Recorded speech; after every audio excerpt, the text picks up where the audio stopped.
Blessed evening, brothers and sisters. And nandito ako ngayon sa MOE at hinihintay ko yung clients ko. Ang ipaprocess namin is family visa under husband. Ayun, so nandito na po yung clients ko, si ma'am and si sir. And sila po yung nagpa-process sa akin ng another family visa under husband visa po. And yung process namin is inside UAE.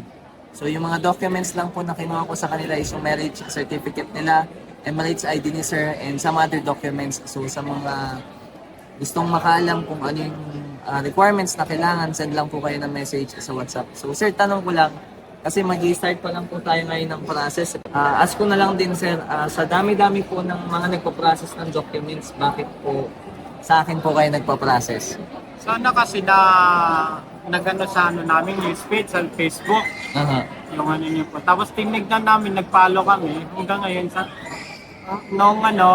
kinuha nung asawa ko yung number, tinawagan. Ngayon, alam namin na katiwa-tiwala naman yung journey maker, making visa po. Ayun, salamat sir.